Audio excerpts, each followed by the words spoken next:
Hello everyone. In the last video we talk about the solution of the fundamental solution of the heat equation. So now today our topic is fundamental solution of the Schrodinger equation.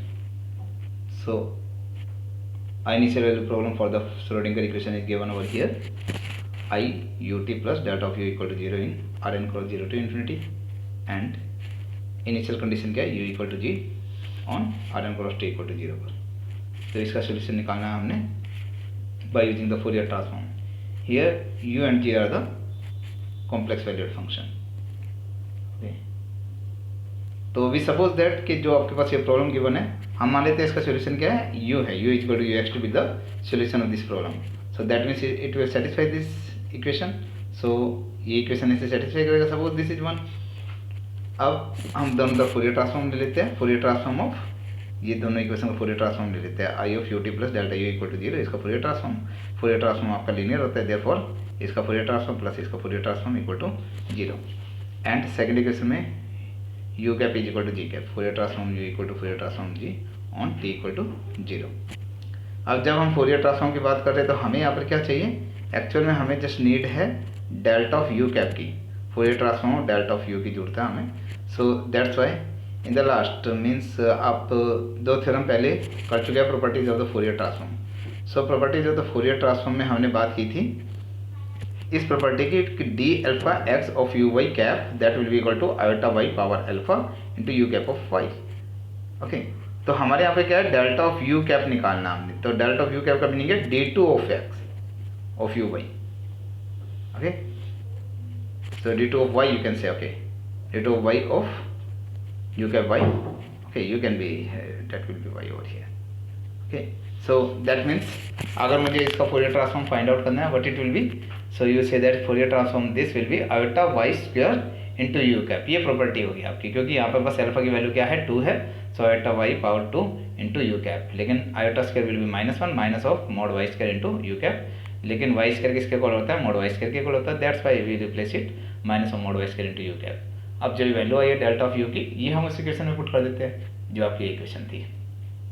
Okay, that means ये second equation में second part है ना जो इसमें value put कर देते हैं. So value put करने के बाद we get this one iota u t cap minus mod y square into u cap is equal to 0. U t cap is equal to mod y square upon iota into cap. लेकिन 1 by iota minus iota के equal होता है तो इसकी value put की हमने. अब u cap को यू कैप के पास से ले आए, कर्ल ऑफ यू कैप के पास, और बाकी कर्ल टी को राइट हैंड साइड में शिफ्ट किया. So that means we got this one. अब integration both side we can say that integration लगे that will be log of u cap and that will be minus of iota y square t plus some constant को हम log के form में लेते हैं log of के. सो that means log of u cap by k will be equal to this one. So u cap by k will be equal to exponential of this one. तो u cap की value क्या आ जाएगी, k of this thing. अब हमारे पास equation 2 में हमें पता है कि इनिशियल कंडीशन जब t इक्वल टू 0 है तब आपकी u cap की वैल्यू किसके इक्वल है, g cap के इक्वल है. यू कैन सी दैट कि जब आपका t इक्वल टू 0 है u cap is equal to g cap. तो ये वैल्यू हम यहाँ पे यूज कर सकते हैं. तो हमें k की वैल्यू एक्चुअल में निकालनी है कि u cap हमारा ये आ गया, लेकिन अगर हमें यहाँ k पता चल जाए तो u cap की वैल्यू पता चल जाएगी. सो हम क्या करते हैं, दोनों तरफ t इक्वल टू 0 ले लेते हैं. When t equal to 0 on left side and right hand side. Left side में t इक्वल टू 0 लगी तो from the equation 2 u cap किसके इक्वल है, g कैप के इक्वल है जब t इक्वल टू 0 है. और यहाँ पे t इक्वल टू 0 लेते हैं तो दैट विल बी k, यानी कि k की वैल्यू आ गई g कैप. तो इस थर्ड इक्वेशन में पुट कर दो तो हमारे पास इक्वेशन बन गई this one. Okay, u cap equal to g cap into e raised to iota y square into t. But हमें u कैप की वैल्यू निकालनी है तो g कैप तो हमारे पास है. बट अगर मैं इस फंक्शन को सम f कैप मान लेता हूँ तो मैंने इसे कह दिया f कैप, तो आपका u कैप क्या बन जाएगा, g cap into f cap. इस इक्वेशन को हम स्टार बोल देते हैं. लेकिन अभी हमने properties of Fourier transform we have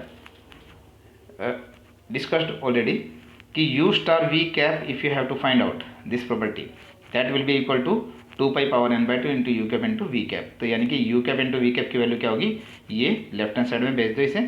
so that will be equal to 1 by 2 pi power n by 2 into u star v cap. तो हमारे यहाँ पर यही है g cap into f cap है. तो इसे हम क्या लिख देंगे 1 by 2 pi power n by 2 into g star f whole cap. So this will be दिया. अब हमारे पास u कैप की वैल्यू आ चुकी है. हमें क्या निकालना है, u I have to find out. हमें क्या निकालना है, u. So what you have to take, तो हमें पता है कि अगर मैं यू कैप का इन्वर्स कैप ले लेता हूँ तो दैट विल बी देयर, जो राइट हैंड साइड में रीजन दे रखा है। Okay, this is the property of the Fourier transform कि अगर यू फूरियर ट्रांसफॉर्म का इन्वर्स फूरियर ट्रांसफॉर्म ले लोगे you will get back you. तो हमारे पास यहाँ यू कैप है तो यू कैप का इन्वर्स कैप ले लेते हैं दोनों तरफ। जब इन्वर्स कैप लेंगे तो इधर भी इन्वर्स कैप इधर भी इन्वर्स कैप, तो that will be inverse cap of this one 1/2 pi power n/2 बाहर आ जाएगा। जी स्टार एफ का cap is that then inverse cap. तो यू कैप का इन्वर्स कैप लोगे दैट विल बी यू, और इस कैप का इन्वर्स कैप लोगे that will be g star f. G star f का कैप था उसका इन्वर्स कैप लिया, it will be g star F. तो यू आपके पास आ गया दिस वन। सो कहने का मीनिंग है एक तरह से हमारा सोल्यूशन सोल्व हो चुका है कि हमारे पास यू की वैल्यू आ गई है, लेकिन हमारे पास एफ अननोन है ना कि एफ हमारे पास क्या होगा। ओके, सो अगर हम एफ देखें तो अभी हमने थर्ड इक्वेशन लिखी थी जो ऊपर लिखी थी, और स्टार इक्वेशन में देख सकते हो कि एफ कैप मैंने ये माना, तो अगर मैं यहाँ से एफ की वैल्यू निकाल देता हूँ तो वहाँ पे प्लेस बैक कर दूंगा थर्ड इक्वेशन में। तो इसलिए हमने यहाँ पे क्या किया, थर्ड नहीं सॉरी डबल स्टार इक्वेशन में मैं पुट बैक कर दूंगा। तो हमने क्या किया, पहले हमारे पास जो एफ कैप था, एफ कैप की वैल्यू थी दिस वन, तो हम क्या कर लेते हैं इन्वर्स कैप ले लेते ताकि हमारे पास एफ निकल जाए। तो इसका इन्वर्स कैप लिया तो that means inverse cap of this one. Inverse cap का मीनिंग क्या है, इन्वर्स फूरियर ट्रांसफॉर्म। तो inverse Fourier transform of e rays to power iota t into mod y square. तो इन्वर्स फूरियर ट्रांसफॉर्म की definition लगा लीजिए। Left hand side में तो एफ कैप का इन्वर्स कैप लोगे वो एफ आ जाएगा, एंड राइट हैंड साइड में उसकी डेफिनेशन लगा दी इन्वर्स फूरियर ट्रांसफॉर्म की। तो जब डेफिनेशन लगाई तो ई की power iota x y into e की power iota t mod y square, इसे कंबाइन करेंगे तो दैट विल बी देयर। अब हमने एक फार्मूला किया था, राइट हैंड साइड में गिवन है, देखो फार्मूला दोबारा से लिखा मैंने कि integration of R n e rays to power iota x y minus t mod y square होता है अगर, तो इसका फार्मूला क्या है pi by t power n/2 into e rays to power minus mod x square by 4t। Okay, तो divide में यहाँ पे 4t आता था, टी क्या था मोड वाई स्क्वायर का जो कोफिशिएंट था वो था टी यहाँ पर। लेकिन हमारे यहाँ पर इस वाले जो इंटीग्रल में हम देखते हैं इंटीग्रेशन ओवर आर एन है e rays to power iota x y minus t की जगह आयोटा टी है यहाँ पर, मोड वाई स्क्वायर का कोफिशिएंट क्या है आयोटा टी। तो सेम फार्मूला रहेगा पाई बाई टी की जगह आ जाएगा iota t, pi by iota t की पावर n/2 इंटू ई की power minus of mod x square by 4 iota t. Okay, so इसी को अगर दोबारा से रीअरेंज करते हैं तो pi power n/2 will be cancel out 1/2 t iota की power n/2 into e rays to power minus of mod x square by 4t iota. Okay, तो अब एफ की वैल्यू निकल चुकी है आपके पास, ये एफ की वैल्यू आ गई। तो अभी हमने डबल स्टार इक्वेशन देखी थी कि अगर एफ की वैल्यू निकल चुकी है तो मैं यू की वैल्यू निकाल दी मुझे, तो जस्ट वैल्यू को प्लेस बैक कर दीजिए डबल स्टार में।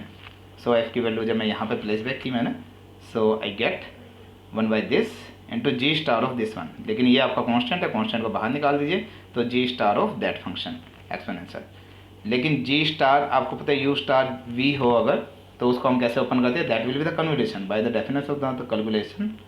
सो convolution theorem you know that, जो आपका राइट हैंड साइड में गिवन है कि u star v of x अगर मुझे निकालना है तो integration over R n u of y into v of x minus y d Y.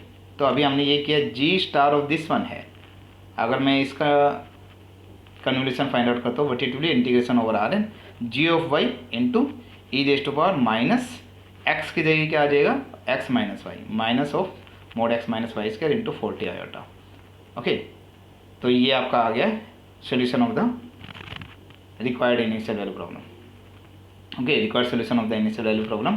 So initial value problem हमारी किसकी थी, श्रोडिंगर इक्वेशन की इनिशियल वैल्यू प्रॉब्लम थी। सो this will be the required solution. लेकिन अगर मैं श्रोडिंगर इक्वेशन का केवल इनिशियल कंडीशन ना दी हो तो श्रोडिंगर इक्वेशन की अगर मैं बात करता हूँ तो उसका सोल्यूशन क्या होता है, उसके सोल्यूशन को हम साई ऑफ एक्स टी से शो करते हैं, and that will be equal to 1/4 pi iota t power n/2 into e rays to power iota mod x square by 4t। This is the fundamental solution of the Schrodinger equation. जैसे हमारे पास fundamental solution of the heat equation था, similarly that will be the fundamental solution of the Schrodinger equation. Okay, now up to now हमारे पास हो चुका है Fourier transform और उसकी कुछ एक्सरसाइजेस के बारे में हमने बात की, heat equation Schrodinger equation. Okay, now our next topic is Laplace transform. So Laplace transform की सबसे पहले डेफिनेशन के बारे में बात कीजिए कि अगर मैं कोई फंक्शन लेता हूँ u from L1R plus, so it will be some function from L1R plus. हमने इसका लाप्लास ट्रांसफॉर्म डिफाइन करना है, तो Laplace transform of function ut is defined by u hash of s। u hash से define कर दूंगा। Okay, किसका transform, u t कोई फंक्शन था, उसका ट्रांसफॉर्म डिफाइन करना है। तो लैप्लास ट्रांसफॉर्म की डेफिनेशन होगी 0 से infinity e rays to power minus s t into u t d t and that will be equal to u hash of s. S का फंक्शन बन जाएगा ये, जब टी की लिमिट लगा देगी तो केवल एस का फंक्शन बचेगा। So that will call as u hash of s. So u hash of s को हम कहेंगे Laplace transform of u t, okay, where t is greater than equal to 0। Good. अगर मैं u equal to u x t लेता हूँ तब Laplace transform किस तरीके से लिखेंगे? तो u is equal to u x t है तो इसका लाप्लास ट्रांसफॉर्म भी सेम इसी तरीके से 0 से infinity e rays to power minus s t u x t लिख दिया हमने, तो इसका लाप्लास ट्रांसफॉर्म होगा u hash of x s, u hash of x s. और अगर मैं इनवर्स फूरियर ट्रांसफॉर्म की बात करता हूँ तो इनवर्स फूरियर ट्रांसफॉर्म क्या हो जाएगा? इनवर्स फूरियर ट्रांसफॉर्म को हम डबल स्टार से लिख देते हैं, u star star of x t, u star star of x t will be equal to 0 से infinity e rays to power s t into e rays to power s t है यहाँ पर, e rays to power s t into u of x s d s. तो ये आपका हो जाएगा inverse Laplace transform. Okay, अब इनवर्स लाप्लास ट्रांसफॉर्म के बाद सबसे पहला टॉपिक हमारे पास आता है रिजॉल्वेंट इक्वेशन, या तो रिजॉल्वेंट इक्वेशन बोलिए या फिर बोलिए Laplace transform of the solution of the heat equation. Okay, तो हम लाप्लास ट्रांसफॉर्म निकाल रहे हैं solution of the heat equation का, उसी से हमारी रिजॉल्वेंट इक्वेशन निकलेगी एक्चुअली। सो इसको हमने इस फॉर्म में लिख सकते हैं। तो रिजॉल्वेंट इक्वेशन के बारे में बात करें तो सबसे पहले हमारे पास ये क्या है, Laplace transform of the solution of the heat equation. तो हीट इक्वेशन हम कंसीडर कर देते हैं कि v t minus delta of v equal to 0 in u cross 0 to infinity where u is the subset of R n, okay, open subset of R n and v is equal to f in u cross t equal to 0 पर। ये आपकी heat equation है। तो मैं मान लेता हूँ इसका सोल्यूशन क्या है, let v equal to v x t with the solution of this equation, इस इक्वेशन का सोल्यूशन है। तो मैं अगर इसका लाप्लास ट्रांसफॉर्म लेता हूँ तो फिर वही डेफिनेशन 0 से infinity e rays to power minus s t v x t, इसका लाप्लास ट्रांसफॉर्म हुआ ये एंड इससे किससे डिनोट करेंगे v hash of x s where s will not be consider as a variable, मतलब एस को वेरिएबल के तरीके से ट्रीट नहीं करेंगे। Okay, so what it will be, तो वी हैश ऑफ एक्सेस ये आ गया। अब हमारे पास जो ये इक्वेशन है फर्स्ट इक्वेशन, उसमें हमें डेल्टा ऑफ वी चाहिए। देखो यहाँ पे देख सकते हो डेल्टा ऑफ वी चाहिए। ओके, तो बच्चा डेल्टा वी की वैल्यू निकाल कर वी इसमें पुट कर देंगे हम। तो डेल्टा ऑफ वी निकाले अगर तो कहने का मीनिंग है डेल्टा ले लीजिए बोथ साइड। इस इक्वेशन में हम दोनों डेल्टा लेते हैं तो delta of v has will be equal to delta of that integration. अगर डेल्टा का मतलब है double derivative with respect to x लेना है तो ये तो हमारा कांस्टेंट ही हो गया, तो ये तो एज इट इज रहेगा, ये अंदर वेजेड है, तो क्या हो जाएगा delta of v x t. Okay, लेकिन जो इक्वेशन है आपकी उसमें क्या है, डेल्टा ऑफ वी की minus v t minus delta v 0 के इक्वल है। तो डेल्टा वी की वैल्यू यहाँ से हमारी क्या आ रही है वी टी, तो ये वैल्यू यहाँ पे प्लेस बैक कर देते हैं। डेल्टा वी की वैल्यू क्या आई है आपकी वी टी, तो आपके पास आ गया delta v has will be equal to integration of this one. अब हम इसमें लगा देते हैं इंटीग्रेशन बाय पार्ट्स, तो इसको मैं फर्स्ट कॉल कर देता हूँ, इसको सेकेंड। तो फिर वही डेफिनेशन, फर्स्ट फंक्शन है h t integration of second, v t का इंटीग्रेशन क्या हो जाएगा वी 0 से infinity plus minus integration of derivative of first का जब डेरिवेटिव करेगा है e rays to power minus s t into में माइनस एस, तो इसलिए माइनस माइनस यहाँ पे प्लस बन जाएगा और ये आ गया s into e rays to power minus s t, और इसका दूसरे का डेरिवेटिव वो इंटीग्रेशन करेंगे दोबारा वी टी का तो वी आ जाएगा। ओके, तो इसी को अगर मैं लिमिट पुट करता हूँ, upper limit minus lower limit, upper limit में ये 0 बन जाएगा, जब लोअर लिमिट पुट करूँगा ई रेज़ टू पावर 0 1 हो जाएगा, तो माइनस ऑफ एक्स टी की जगह 0 पुट करना है, तो माइनस ऑफ वी एक्स 0 बचेगा। Okay, minus v x 0 plus s into integration of this one. Okay, अब आप देख सकते हो कि जो इंटीग्रेशन है एस को छोड़ के जो इंटीग्रेशन बच रहा है ये किसकी डेफिनेशन है, ये है आपकी वी हैज़ एक्सेस की। ओके, तो हमने ये रख दिया delta of v x s s, ये किसके इक्वल होगा माइनस ऑफ दिस, ये क्या है, ये हमारे पास इनिशियल कंडीशन गिवन थी ऑलरेडी, यहाँ पे आप चेक कर सकते हो कि v इक्वल टू एफ था जब t इक्वल टू 0 था आपका, तो t इक्वल टू 0 की तो बात हो रही है वहाँ पर, v ऑफ x 0 है ना, t की जगह हमने 0 लिया है, तो v ऑफ की v की value at t equal to 0 तो हमारी क्या होगी f ऑफ x। ओके, तो ये हो गया minus of F x plus s into this one, और इसकी वैल्यू आपकी क्या थी आपकी v हैज़ एक्सेस, तो इसकी वैल्यू पुट की है, इसकी वैल्यू पुट की है। ओके, f को बता दीजिए प्लस का हो जाएगा और डेल्टा को इसलिए ये माइनस का हो जाएगा, so you will get this equation, और you can rewrite as minus of delta v has plus s v has is equal to f. तो ये आपके पास ये इक्वेशन आ गई। इसका मीनिंग है कि जो वी हैज़ है, वी हैज़ एक तरह से सॉल्यूशन बन रहा है इस इक्वेशन का। अगर इस टाइप की कोई इक्वेशन है minus of delta u plus s into u is equal to f in u cross 0 to infinity, तो इसका सॉल्यूशन बन रहा है आपका वी हैज़, क्योंकि यू की जगह अगर मैं वी हैज़ रखता हूँ तो वो सेटिस्फाई करता है, ये वाली इक्वेशन सेकेंड इक्वेशन को सेटिस्फाई करता है। Okay, so v hash is the solution of this equation.